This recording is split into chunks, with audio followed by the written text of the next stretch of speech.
अस्सलाम वालेकुम। Stirling learning में खुशामदीद। आज के इस लेक्चर में हम फ़िज़िक्स 9 की बात करेंगे और ये हमारा 20वां लेक्चर है। और इस लेक्चर में हम यूनिट नंबर 3 डायनेमिक्स के नाम से जो हमारा चैप्टर है उसको शुरू करेंगे। पिछले चैप्टर का नाम था काइनेमेटिक्स, इसका नाम है डायनेमिक्स। काइनेमेटिक्स और डायनेमिक्स में फ़र्क सिर्फ इतना है, उसमें भी मोशन की बात होती है काइनेमेटिक्स के अंदर भी, और इसमें भी मोशन की ही बात होगी, हरकत की बात होगी। लेकिन फ़र्क इतना है कि काइनेमेटिक्स में सिर्फ हरकत में जो चीज़ें होती हैं, जैसे वेलोसिटी है, हमारे पास एक्सेलरेशन है, और हमारे पास स्पीड है, इस तरह की जितनी भी चीज़ें हैं, और डिस्टेंस है, इस चीज़ को डिस्कस किया गया। ये नहीं उसमें डिस्कस किया जाता कि आपके ये जो इस सब चेंजेस के अंदर, एक्सेलरेशन के अंदर चेंज आ रहा है, वेलोसिटी के अंदर चेंज आ रहा है, स्पीड के अंदर चेंज आ रहा है, या डिस्टेंस तब्दील हो रहा है, इस सब का जो है वो रीज़न क्या है, रीज़न जो है वो लास्ट लेक्चर में डिस्कस नहीं किया जाता। और ना ही इसके इफ़ेक्ट, मतलब इफ़ेक्ट जो इस बॉडी के किसी दूसरी बॉडी के साथ जब ये टच करेगी या उसके साथ हिट करेगी तो उसके रीज़न, उसके रिज़ल्ट में इफ़ेक्ट क्या उस प्रोड्यूस होगा, ये क्या इफ़ेक्ट दूसरी बॉडी पे लगाएगी, ये चीज़ डिस्कस नहीं की गई। और डायनामिक्स और काइनेमेटिक्स में फ़र्क सिर्फ इतना है कि डायनामिक्स में भी ये भी ब्रांच ऑफ मैकेनिक्स है, मूवमेंट है, जो हरकत करती हुई बॉडीज़ की मूवमेंट को देखती है। लेकिन the motion of an object and cause of its motion, the branch of mechanics that deals with the study of motion of object, पहले मोशन ऑफ ऑब्जेक्ट होगा और साथ ही उसकी कॉजेज़ ऑफ इट्स मोशन को डिस्कस कर दे, तो ये आपके पास डायनामिक्स होता है। डायनामिक्स इन शॉर्ट अगर मैं लिखूं तो causes of motion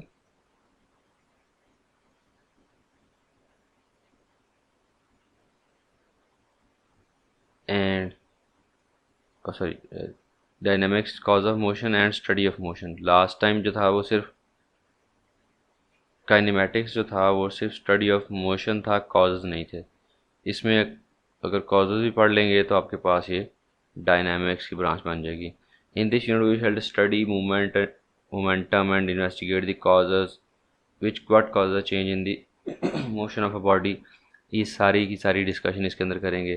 तो सबसे पहले जो बेसिक चीज़ होती है जो किसी भी बॉडी में जो क्या से कहते हैं मोशन प्रोड्यूस करती है, तो आपके पास फोर्स है और फिर इनर्शिया है और फिर मोमेंटम है। अभी पढ़ते हैं। अभी Newton's law of motion are fundamental importance in understanding the cause of motion of the body. Newton's law भी हम पढ़ेंगे, क्योंकि अब किसी भी बॉडी की हरकत करते हुए जो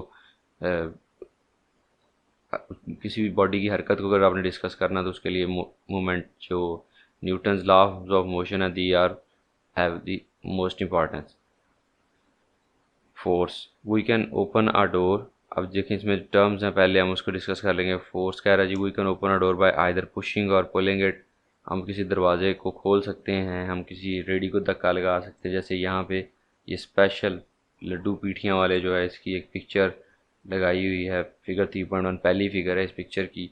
उसके बाद यहाँ पे शाहिद अफरीदी की पिक्चर है जिसमें ये बॉल को हिट कर रहा है, और ये एक लड़का जो है दीवार को धक्का लगा रहा है, और फुटबॉलर जो है वो फुटबॉल को। इन सब की मिसालों को डिस्कस करते हुए उसने कहा कि हम फोर्स के ज़रिए से एक चीज़ को हरकत में ला सकते हैं, बॉल की डायरेक्शन को बदल सकते हैं। क्योंकि बॉल जब आप क्रिकेटर खेल रहा होता है तो बॉलर जब बॉल कराता है तो वो क्रिकेटर की तरफ आ रही होती है, और फिर जब वो उसको बैट के साथ हिट करेगा तो वो जो बॉल है वो दूर भाग जाएगी, मतलब it will run towards the crease, छक्का चौका या कैच हो जाएगा या कुछ भी होगा, लेकिन उस बॉल की जो डायरेक्शन थी वो चेंज हो गई। इसी तरह उसने कहा जी जो फोर्स है इसमें तो तब्दीली की उसने जगह में, इसमें उसने जो हरकत की करवाई। कहता कई दफ़ा फोर्स ऐसे होता है कि आपकी हमेशा ज़रूरी नहीं है कि फ़ोर्स की वजह से कोई इफ़ेक्ट भी प्रोड्यूस हो। फॉर एग्ज़ाम्पल उसने दीवार की मिसाल दी है। आप भी किसी दीवार को, हाँ कोई दीवार टूटने वाली ना हो, लेकिन अगर वो स्ट्रॉन्ग दीवार है, जैसे सीमेंट की आजकल दीवारें, आपके घर की दीवार है, उसको आप धक्का लगाना शुरू कर दें, क्या दीवार को मूव होगी? नहीं होगी। तो कह रहा है कभी कभी ऐसे भी होता है कि फोर्स लगाने से हम उसमें अंदर चेंज प्रोड्यूस नहीं कर सकते। तो तभी अब फोर्स तो लग रही होती है, लेकिन उसका जो रिजल्टेंट जो वर्क डन है या कुछ भी इसके नतीजे में वो प्रोड्यूस नहीं होता। और गोलकीपर जो है वो क्या करता है, अपनी बॉडी को यूज़ करके क्रिकेट उसको फुटबॉल को रोकता है, और उसका भी उसके लिए फोर्स लगती है। तो फोर्स की डेफिनेशन क्या हो जाएगी फिर, या तो हरकत होगी या हरकत करने को रुकाने की कोशिश करेगा। जैसे पीछे वो जो रेडी थी उसको धक्का लगा रहा था, वो मूव कर रही थी, और दीवार को धक्का लगा रहा था लेकिन दीवार मूव नहीं कर रही, लेकिन बंदा कोशिश कर रहा है। तो फोर्स की डेफिनेशन कोशिश में भी आ जाती है, और उसके अगर इफ़ेक्ट प्रोड्यूस हो जाए तो उसमें भी आ जाती है।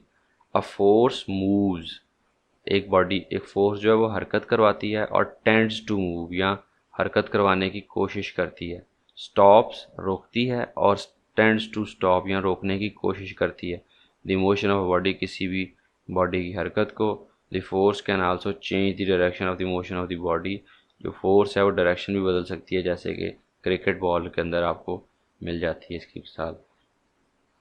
What happens when you press the up button? You can cut an apple with a knife by pushing a sharp edge into the apple. Thus, force can also change the shape and size of the object which it acts.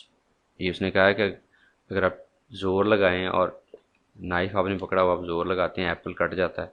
तो इसका क्या मतलब हुआ कि आपकी force की वजह से उसकी शेप और उसके साइज़ में फ़र्क आ गया। तो शेप क्या चेंज हो गया, वो कट गया, दरम्यान में से दो पीस हो गया, पहले एक था।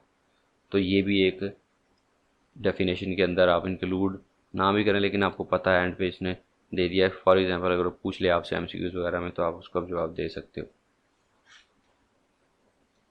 अच्छा, इसके बाद अगली चीज़ जो डिस्कस करनी है आज के दिन के लिए वो है inertia. Galileo observed that it is easy to move or to stop light objects than heavier ones. Heavier objects are difficult to move, or if moving then difficult to stop. Galileo जो था उसने इस चीज़ को observe किया कि जो हल्की चीज़ें हैं उनको हरकत करवाना, और अगर हरकत कर रही हैं तो उनको रोकना जो है वो आसान है, और जो भारी चीज़ें हैं वो उनको ना रोकना आसान है ना उनको हरकत देना आसान है।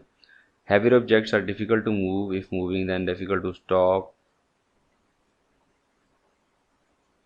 जो फिर न्यूटन ने इस चीज़ को कंक्लूड किया था, every body resist change in its state of motion और state of rest. He called the property the matter of the matter as inertia. इस प्रॉपर्टी को, जिस प्रॉपर्टी की वजह से बॉडी अपनी हरकत, जैसे ये पेन मार्कर पड़ी हुई है तो हल्की सी, लेकिन जब मैं इसको ज़ोर लगाऊंगा तो अगर थोड़ा ज़ोर लगा रहा हूँ तो ये अपनी जगह से हरकत नहीं करी, थोड़ा ज़्यादा लगाऊंगा तो अपनी जगह से हरकत कर जाएगी। जब तक ये मुझे रोक रही है, उसके इक्वलाइज जब फोर्स होगी तो वो उसके बाद मूव करना शुरू करेगी। जैसे ये किताब है या गाड़ी है, आप ट्रक को अकेले धक्का लगाना शुरू कर दें तो शायद ही ट्रक मूव कर सके, क्योंकि उसकी जो इनर्शिया है, उसका जो मैस है, that is way more than your applied force. जितनी आप फोर्स लगा रहे हो, एक बंदा फोर्स लगाएगा, उससे कहीं ज़्यादा उसकी जो इनर्शिया है मैस की वजह से, उसकी जो प्रॉपर्टी बहुत ज़्यादा है।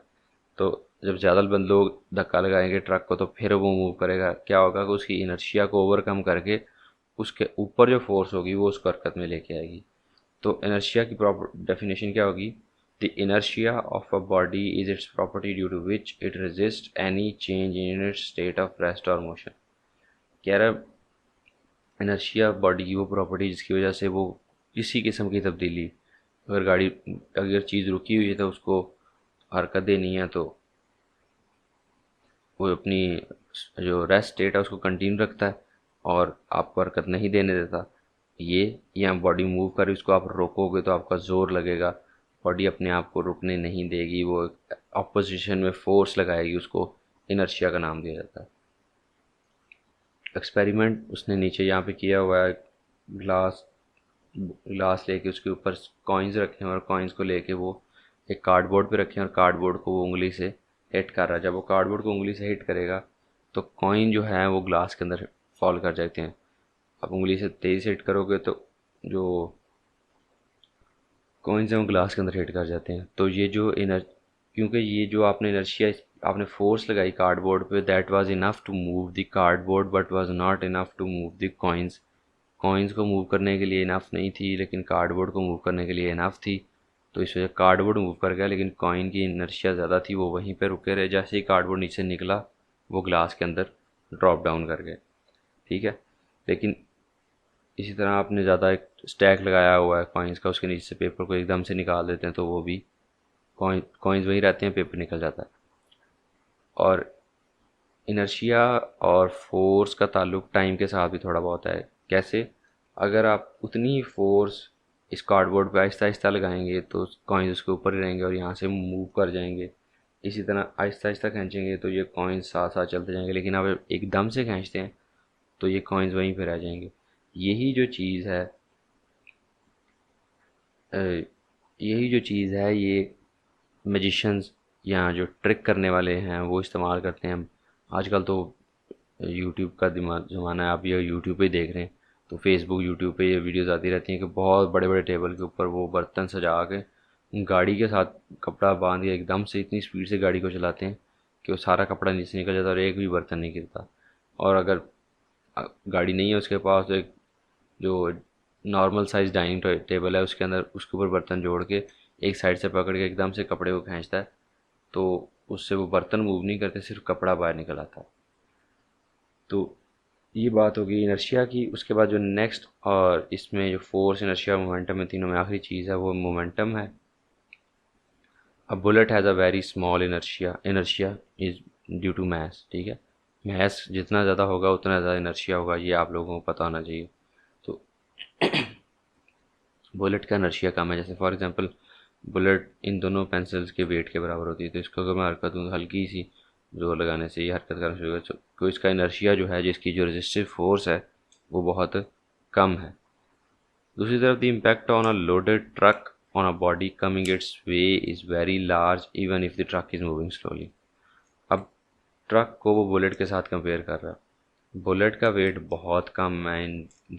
मैं फ़र्ज़ कर रहा हूँ कि बुलेट आपके पास ज़्यादा से ज़्यादा 50 ग्राम की हो, पिस्टल की बुलेट है या कुछ इस तरह की 50 ग्राम बारूद के साथ, लेकिन जब बारूद निकल जाएगा नीचे सिर्फ जो हिट करेगी वो आपके पास 20 ग्राम की होगी, जो आगे से सिक्का निकलता है बुलेट के आगे से। और ट्रक जो है वो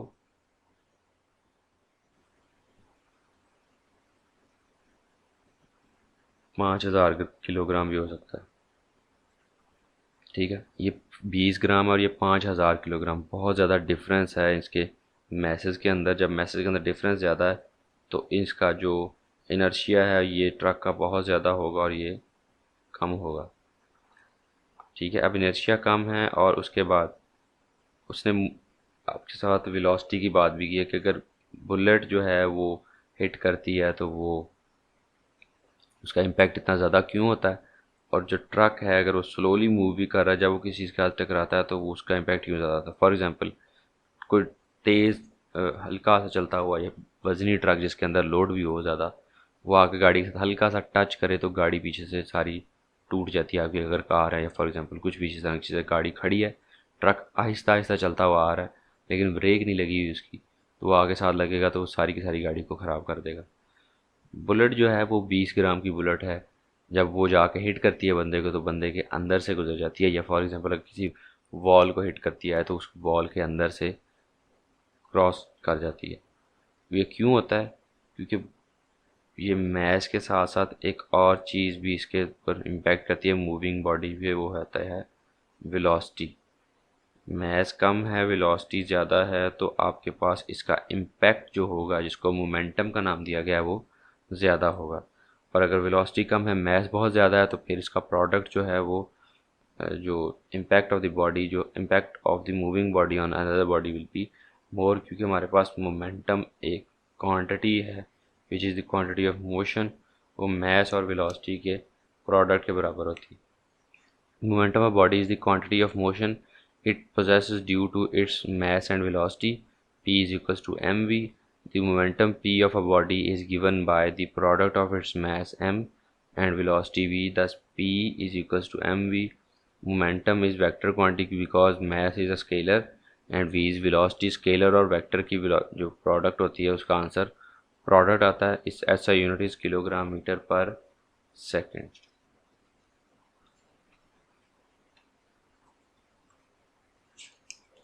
ओके, ये जो फर्स्ट लॉ, सेकंड लॉ और थर्ड लॉ है हम एक लेक्चर के अंदर करेंगे। और आज के लिए इतना ही। दुआ में याद रखिएगा, अपना ख्याल रखिएगा। अल्लाह हाफिज़ और अल्लाह आपका निगहबान।